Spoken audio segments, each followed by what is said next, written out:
Welcome back to RegTalkUK, the podcast that helps UK banking professionals stay sharp, stay informed, and stay ahead of regulation. I'm Alex. And I'm Jamie. And this is our big one, our essential end-of-year predictions deep dive. We've gone through a whole stack of analysis, Bank of England reports, FCA signals, OBR forecasts, to pull together our top 10 predictions for 2026. We're calling this the reckoning.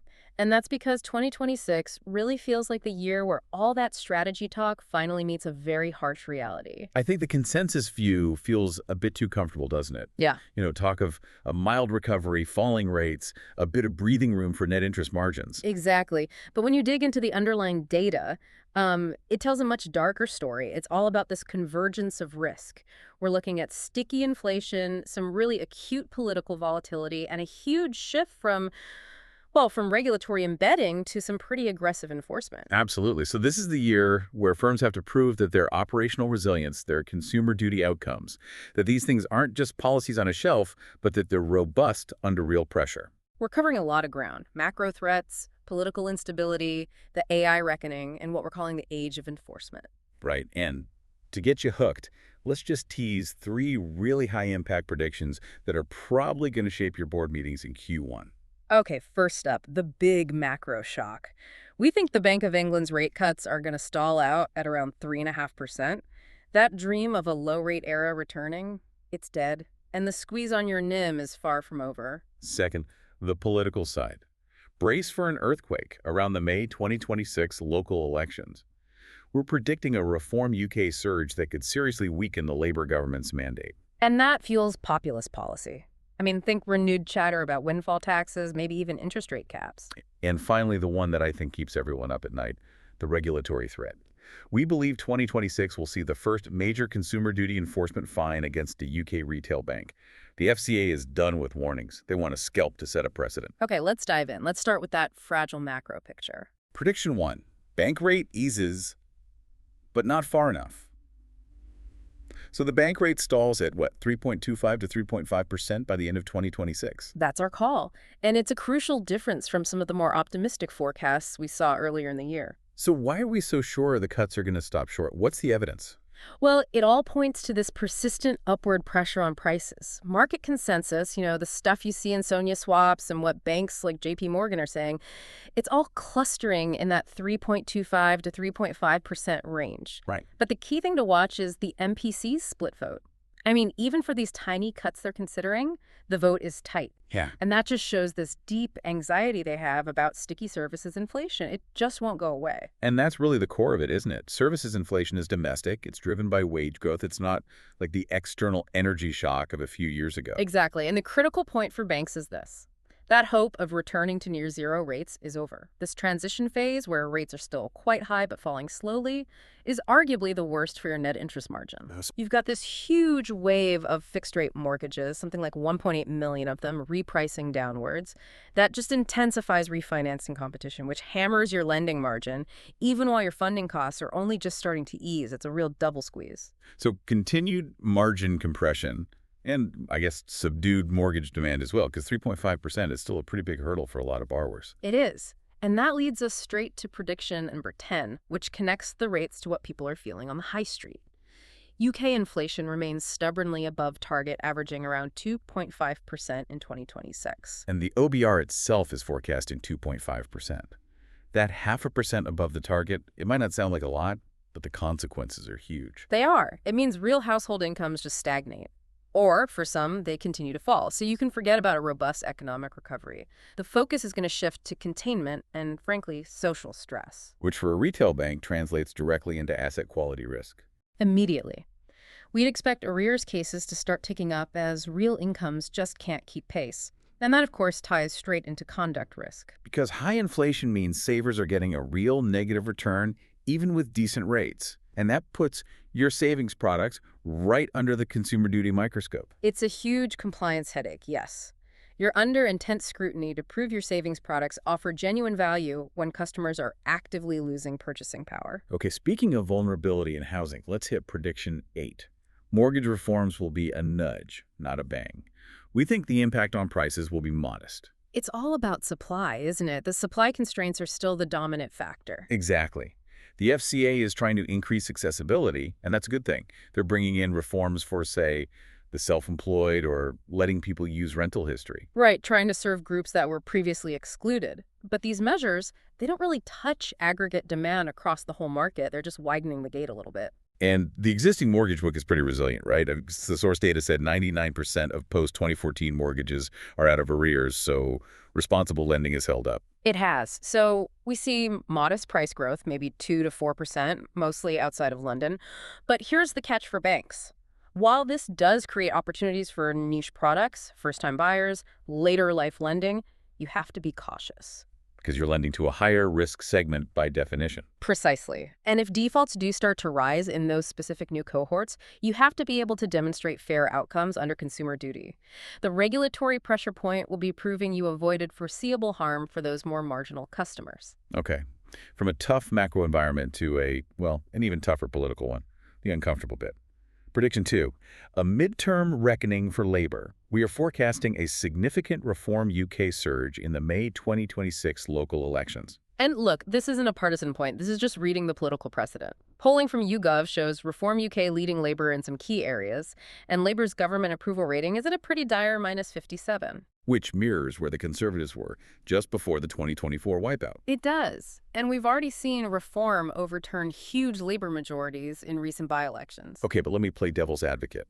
If a government is weak and struggling, wouldn't they be less likely to regulate heavily? Don't they need private sector growth?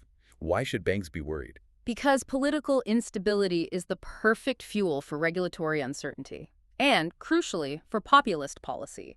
When a government feels weak, it often reaches for high-profile policies that punish a perceived enemy. And banks are always an easy target. So your scenario planning needs to include renewed talk about, windfall taxes. Windfall taxes, or more concerning for retail, interest rate caps on lending products. It's a serious policy risk. And we think that political pressure could also accelerate consumer duty enforcement. The FCA will need to be seen as being tough on banks. A perfect segue. Let's move to prediction 4. Consumer duty gets its first scalp.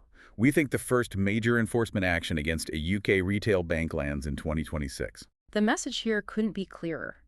The embedding period is over. We are now in the enforcement phase. What's the specific evidence that the FCA is really ready to, use this stick? Well, they've publicly confirmed they're doing multiple thematic reviews, targeting the core of the duty things, like how firms monitor outcomes and assess fair value. They've sent out explicit warnings about the cash savings market. And frankly, some of the big fines we saw in 2025, even though they weren't for duty, show the FCA is perfectly willing to act against major firms. And that first fine, it's going to be very public, isn't it? It will trigger remediation across the whole sector. It feels like boards have to move from just having a policy to actively proving good outcomes with solid data. That's the shift. And the FCA's focus will be on backbook products and vulnerable customers. But the real threat here isn't just the fine itself, it's the associated costs. You mean a Section 166 review? Exactly. The first action will almost certainly lead to a Section 166. And for anyone who doesn't know, that means you have to hire an independent, skilled person to write a report. It's hugely disruptive, incredibly expensive, and almost always leads to a painful redress scheme. The 166 is often worse than the fine. Okay, let's switch gears to technology, and specifically the operational risk from AI. Prediction 3. The AI sector's reality check is coming, and it creates acute vendor risk. The funding environment just feels a bit fragile. AI captured something like an unsustainable 50% of global VC funding in 2025. The Bank of England's own financial stability report warned that tech valuations are, and I quote, materially stretched. A correction seems very likely. And here is where it gets really interesting for risk managers. A BOE and FCA survey found that the top 3 AI model providers account for 44% of the services used by UK banks. That's just staggering concentration risks. Yes, so what's the implication? The implication is that the collapse, or even just a serious service disruption of a major AI vendor is now a top-tier operational resilience failure scenario.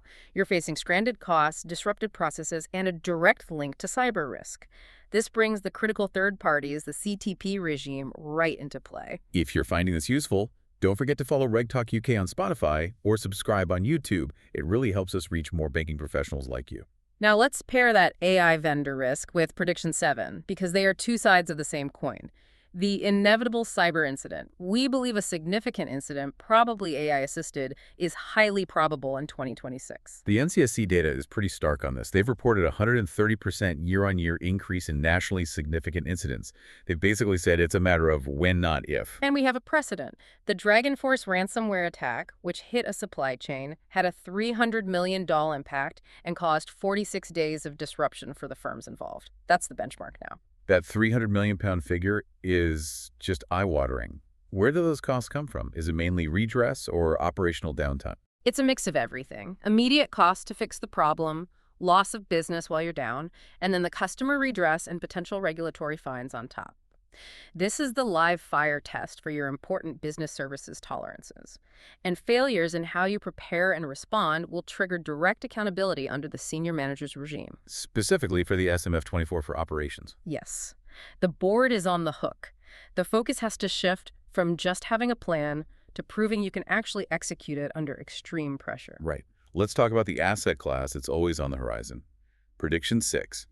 UK crypto framework gets real. Consultations are turning into rules, and this is becoming a board-level strategic decision. HM Treasury laid the regulations in late 2025, bringing crypto under FSMA.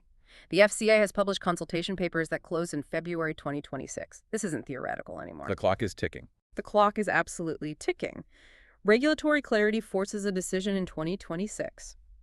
Do you compete, do you partner, or do you ignore? And ignoring is no longer a viable option, not when the Bank of England is putting out detailed proposals for systemic stablecoins, including things like a £20,000 individual holding limit. The 18-month implementation clock for the October 2027 deadline is starting now. And that's a very real threat, isn't it? If regulated sterling stablecoins become a reality, they could compete directly with traditional payment rails. You could see a genuine deposit flight risk if consumers start moving funds, even within that 20K limit. It could change the payments landscape almost overnight. Okay, now for the companion prediction on this. Prediction 5. Bitcoin's volatile sidestep. We're predicting a range-bound year for Bitcoin, which shifts the focus for banks away from the price and squarely onto conduct risk. Yeah, the price action has been wild but hasn't really gone anywhere. It peaked above $125,000 in late 2025, then fell 30%. And we saw big outflows from the U.S. spot ETFs, which suggests that institutional momentum is, waning a bit. We're calling a range of about $80,000 to $120,000. So, high volatility without high returns. That sounds like the perfect recipe for customer complaints and scams. That's exactly it. The story for banks here is fraud and conduct, not price. Financial crime teams need to be on high alert for crypto-related investment scams targeting your customers. And for any bank that's offering access to crypto ETPs, you have to be absolutely crystal clear that there is no FSCS protection. That's a massive consumer duty failure point waiting to happen. Okay, let's wrap up with the geopolitical risks. They might feel distant, but they feed right back into UK inflation and compliance. Prediction 9. Ukraine becomes a frozen conflict. Messy, unresolved, and demanding constant sanctions agility. Despite all the peace talks, the core territorial issues are still exceptionally far apart.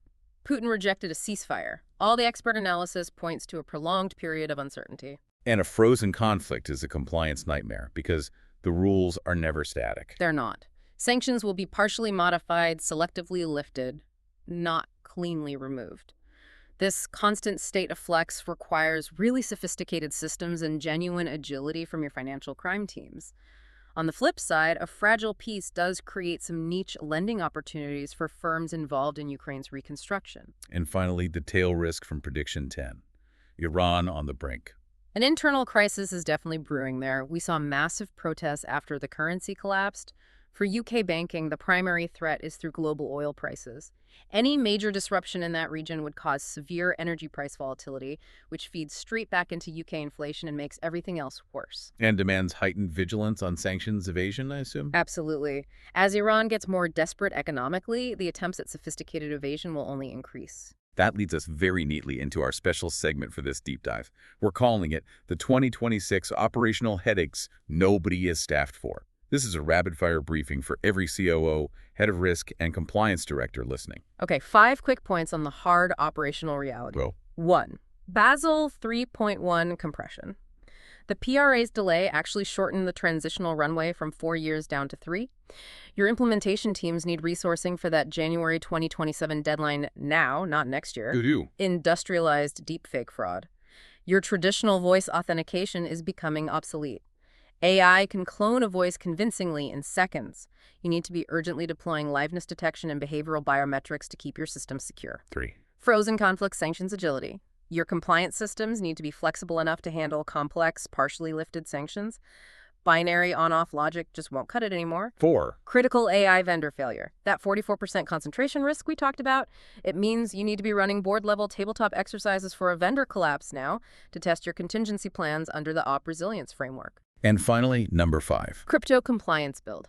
The October 2027 deadline is only 18 months away. The strategic planning and system build for custody, payments, and consumer protection rules has to start immediately. An essential, if slightly sobering, overview.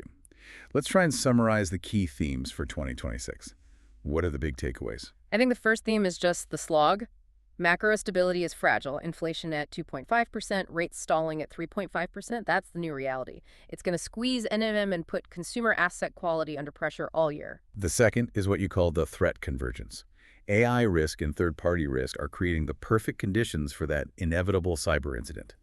Resilience is going to be tested for real, and SMCR accountability is absolutely live. And the third, and probably the most urgent, is the enforcement reality.